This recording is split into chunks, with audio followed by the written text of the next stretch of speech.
A Marxist league, folks. A cultural Marxist league with a bunch of lesbians that just scream victimhood all the time.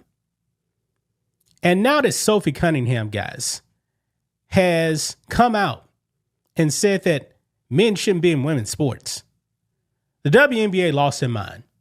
You actually had a co-owner of the Seattle Storm actually went after and cursed out teenage girls for actually supporting Sophie Cunningham. Caitlin Clark was recently asked by reporters about the ongoing conversation in women's sports regarding transgender athlete participation, following comments made by teammate Sophie Cunningham on the topic. Clark declined to weigh in directly, stating that the subject isn't something discussed in the team's locker room and that she views it as an issue for leagues and governing bodies to work through with athletes.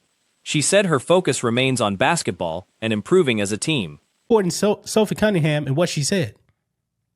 The WNBA suspended that owner, I believe, for like 5 games. 5 games. And Caitlin Clark has remained silent on this.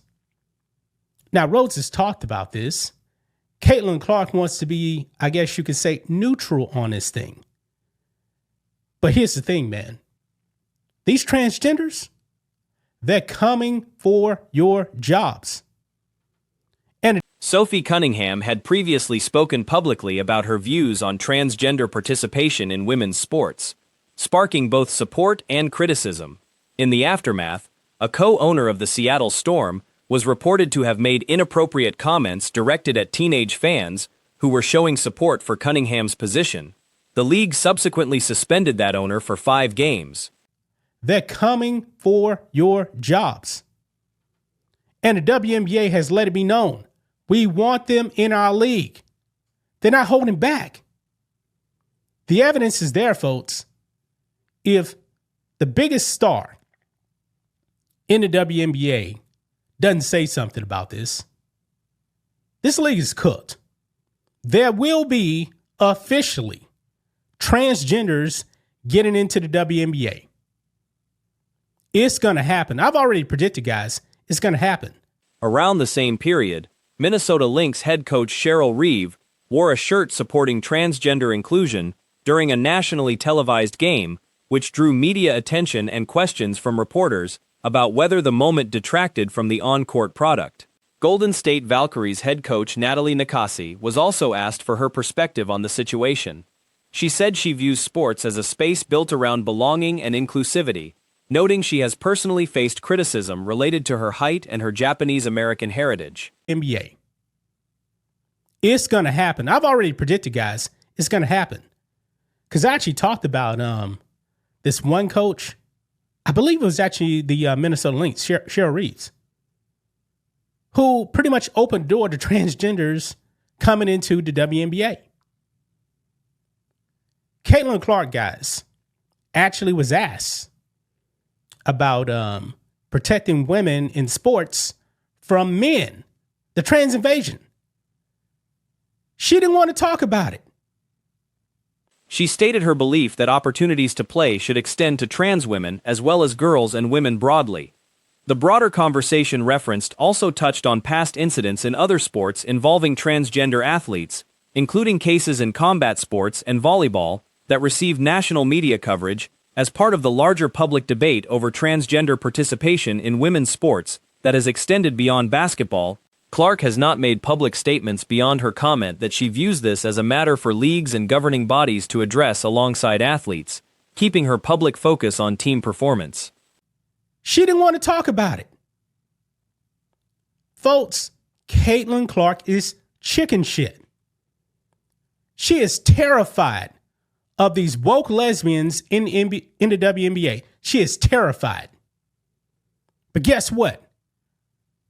These WNBA players, they won't ever like you. They won't ever like you. I mean, you can't even stand up for women? Really?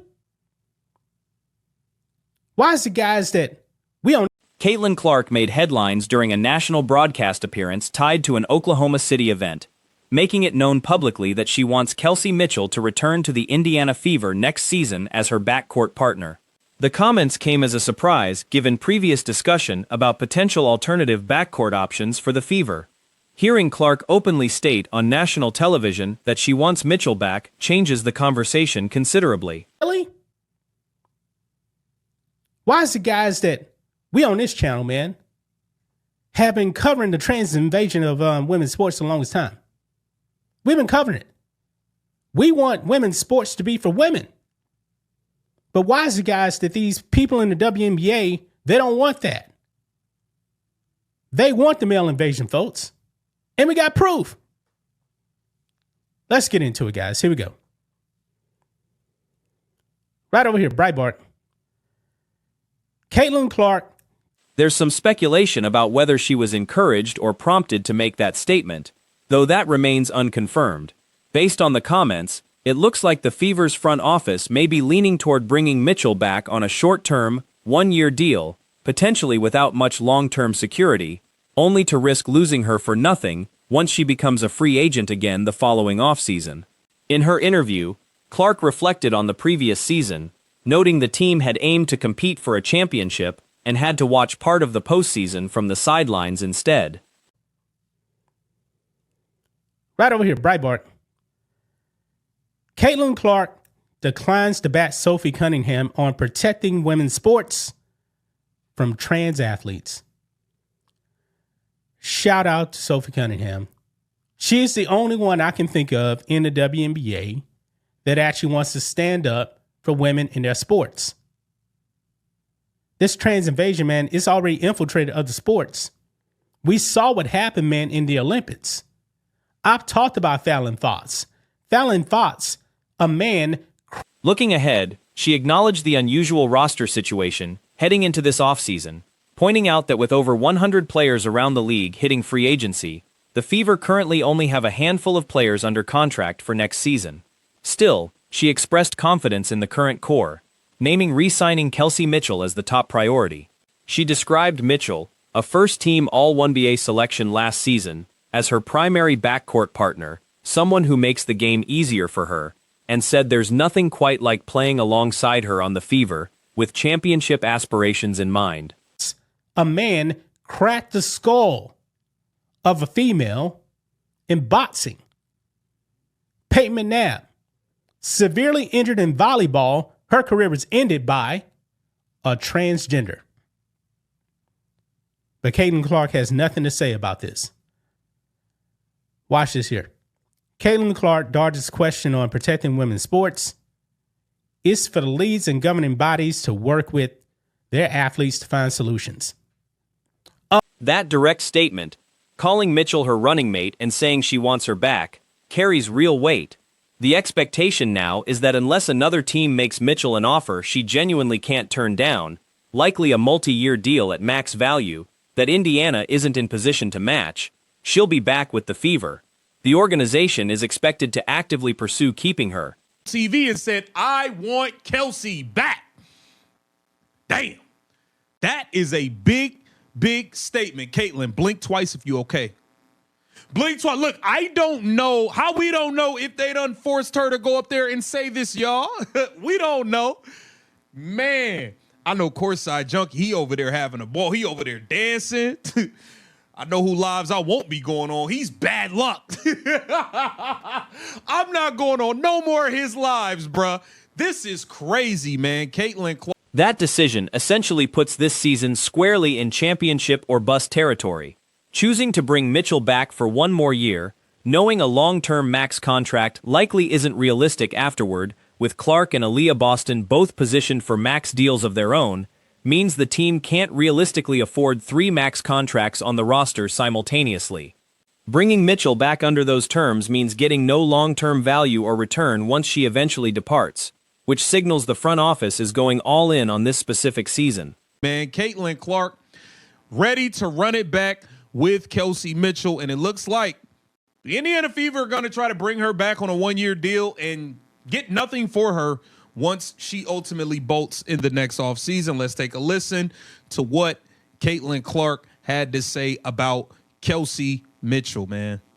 Out there. Last time I went to the finals in 2015. Okay, you guys made the Simmons of the East last season. You had to watch from the sideline. Yeah, it's tough. Thanks. Supporting Clark's stance makes sense to a degree. If games start looking like Mitchell taking the bulk of the shots while Clark's usage dips too far, that balance would need to be watched closely. Still, together, Mitchell and Clark form arguably the strongest backcourt duo in the league, which explains why Clark wants her back. Expectations, goals of this season, what you got for me? I mean, we were trying to win it all last year. That's certainly what we're trying to do this year. You know, it's a very unique situation. I think there's over 100 players in the league that are free agents, so we really only know about 5 people or 3 people that are going to be on our team next year, but I feel like we have a great core. You know, our first priority is to sign Kelsey Mitchell back. Was first team All-WNBA last year. Kind of my running mate in the backcourt. She makes it really easy for me, so, you know, there's nothing like playing for the Fever. I think we're going to be the favorite to win it all. That's out there. All right, you heard her say she's my... Players who can consistently score 20-plus points a game aren't easy to find. The hope now is that coaching decisions allow both players to operate the way they did following the Olympic break, a stretch when the offense was clicking, both players were scoring efficiently, and the team was regularly topping 100 points in exciting, high-scoring games. You heard her say she's my backcourt mate. She makes the game really easy for me. I want Kelsey back. Okay. 1-year deal, Kelsey. Look, I'm gonna be honest, bro. The only way, look, I already said they were gonna core her. They were gonna core her, and that was just that. Man, I just, the only way she won't be there is if somebody makes some crazy offer that she cannot resist. That chemistry between the two is proven. The bigger question is whether the current coaching staff will allow that same freedom moving forward. Regardless of mixed reactions to the news, Clark has made her position clear. She wants Mitchell back, and it appears the Fever's core trio will likely remain intact heading into next season. Some crazy offer that she cannot resist, and she's basically like, look, man, I need y'all to let me out. I got a 3-year, 4-year max deal waiting on me, and y'all are not giving me that here. Respectfully, I just want to go get my bread. That's the only way she won't be back, but they're going to core her and keep her, and it's championship or bust. You have to, Caitlin, you are aware, this season is championship or bust. When you decide to bring Kelsey Mitchell back and keep her all season, knowing you guys aren't going to give her a max the following year because you and... Beyond the roster talk, Clark also had a standout showing during the OKC visit and accompanying media appearances, drawing comparisons to some of the biggest names to previously make similar rounds. She also shared thoughts on other top players around basketball, including high praise for Nikola Jokic, whom she called her favorite player to watch and named as the best player in the world right now, citing his sustained ability to consistently produce triple-doubles across multiple seasons as remarkable. Knowing you guys aren't going to give her a max the following year because you and Aaliyah Boston will be on the maxes, and you can't afford to have 3 max players and court a good team, you're going to get nothing for her, which means you're going all in for this season. Hey, it is. Look, I'm rolling with CC all day long. Now, look, if we got games when Kelsey Mitchell take 22, 23 shots and you ain't getting no shots, we can't get crazy. You wanted it. You wanted her back. Hey, I'm just saying. But Kelsey Mitchell and Caitlin Clark. She also spoke about LeBron James being her all-time favorite player and touched on a viral moment where she captured photos of him courtside during a Lakers-Pacers matchup, photos he later reposted himself. She joked about naming the shot, referring to it as one of the best of her career, humorously titling it after him. Hey, I'm just saying. But Kelsey Mitchell and Caitlin Clark together are definitely the best backcourt in the league. So I understand why she wants her. I mean, you do 20-plus point per game scores don't just grow on trees.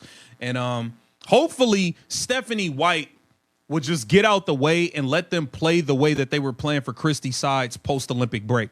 Post-Olympic break, we had no problem with Kelsey Mitchell. She was lighting it up. Caitlin was lighting it up. It was must-see TV. They were scoring 100-plus points damn near every game.